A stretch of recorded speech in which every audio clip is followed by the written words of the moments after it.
Hello and thank you for joining us on the Thursday edition of Journalist Hangout. I am Benga Oreshegun. Today on the program, Boko Haram insurgents attack Buni Yadi in Yobe State as Senator Ndume rallies Nigerian armed forces to clear terrorist group from Sambisa forest, Mandara Mountains and other hideouts.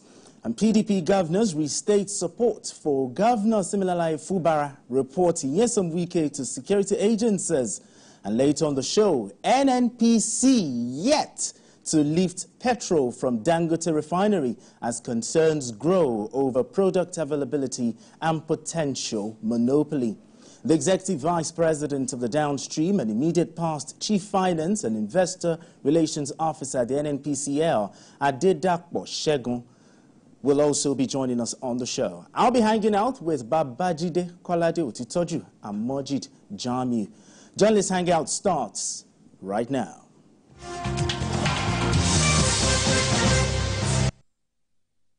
Now let's begin the conversation.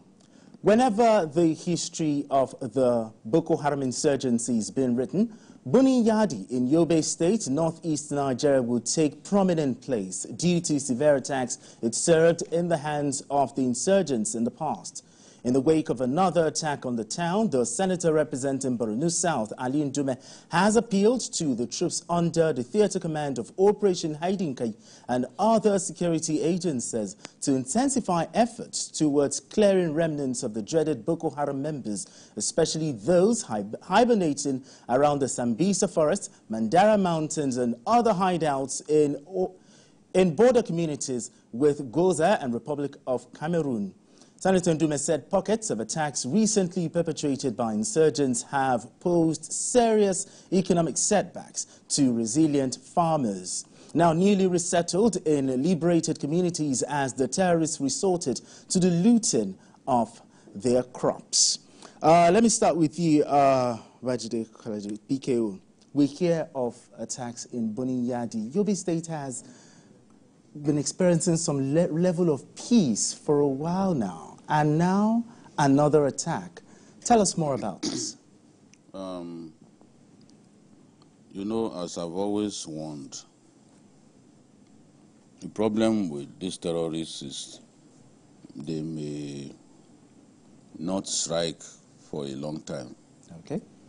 Thereby giving us that false sense of total victory.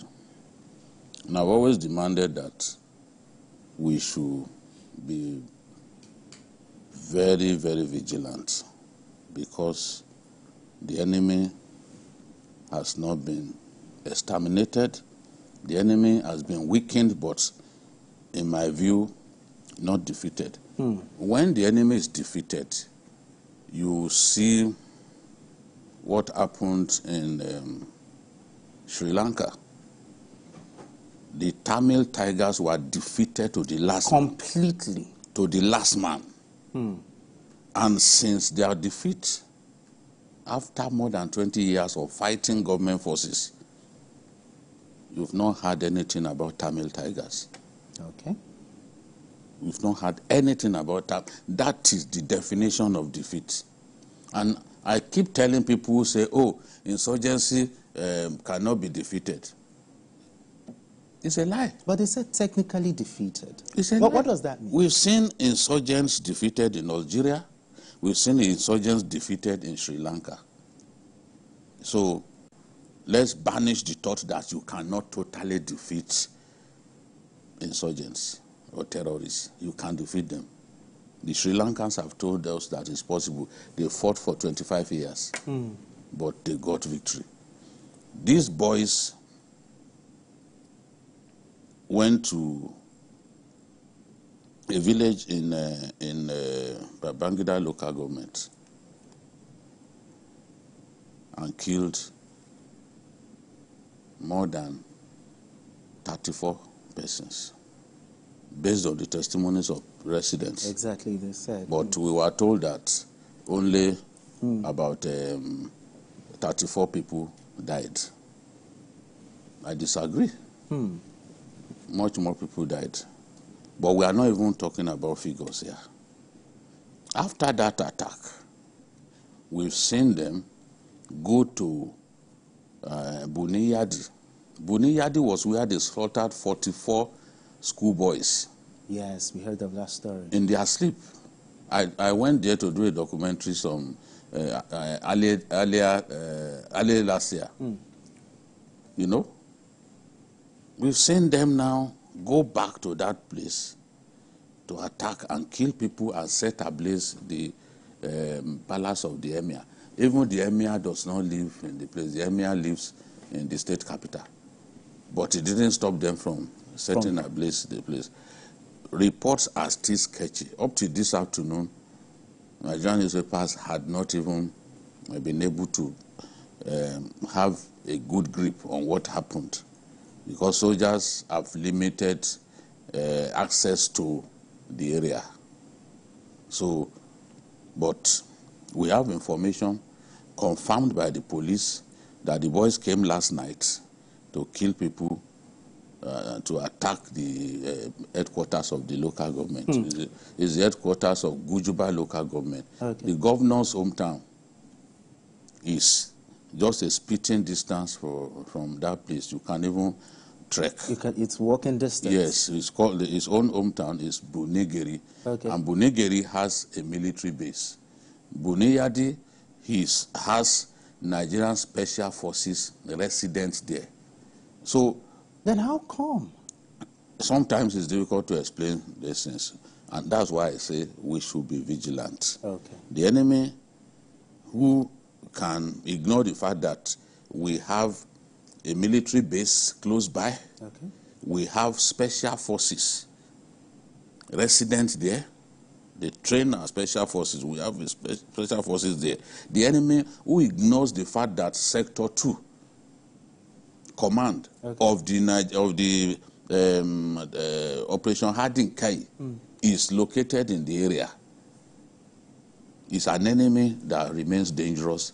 It's an enemy that must not be treated with kid gloves. So I agree with Senator Ndume, because he comes from Goza, and his own hometown, Ambagda. Since 2014, Boko Haram has made it impossible for people to live in his hometown. You know, so he wants peace. Remember that there was a bomb attack in Goza, okay, which led to loss of lives. So he's saying, look, these boys, kick them out of Sambisa forest, keep them out of Mandara Mountains, because the Mandara Mountains, the other side of it is Cameroon. So they have their bases on top of the mountain, and they come down, attack farmers, attack communities, and go back, and then climb the mountain again. You know, it's a treacherous terrain. So it has not been easy for the military to launch an all-out war against them on the Mandara Mountains. And that Mandara Mountains was controlled by Shekau.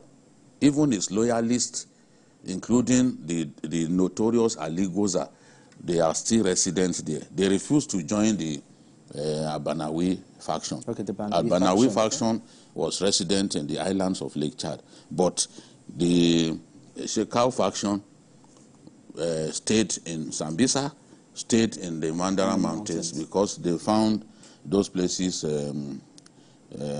kind of safe for them. Okay, because the Nigerian soldiers cannot just get there. It's not easy to access the Mandara Mountains. You need, even if you are bombing them, there are caves where they can hide. And to flush them out, you need surface troops to take over the area.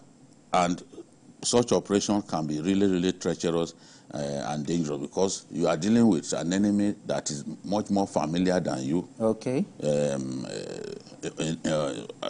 Much more familiar of the territory than you. Okay, all right. All right, let me come to you, Majid. Senator Ali Ndume rallying armed forces, you know, for this. So what do you think will be the outcome of this? What should we expect?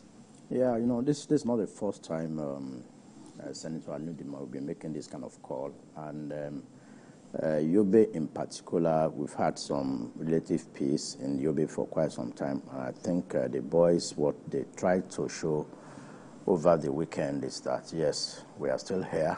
We are still a force to reckon with. And It goes to show that Bunyadi, they have identified Bunyadi as a soft target where they occasionally go in and out of, wreak some havoc, kill and maim, and then go back to the mountains. And it's rather unfortunate that we have a special military base in Bunyadi, and this kind of thing is still happening. So I think the new DSS and NIA chiefs should form a synergy with the other security operatives to improve on intelligence gathering, so that at least we can, suppress this insurrection. It's becoming embarrassing. They are attacking now at a time when people are supposed to be moving into the farms and getting ready for the farming season. So they know it's a target, and you could also see that from the reports we are getting. Yes. It's like they are even going to the farms to harvest what the people already planted. All right. I just hope that this issue comes to. I just hope that there will be peace yet again. All right. Let's move straight to another story where governors and other stakeholders on the platform of the People's Democratic Party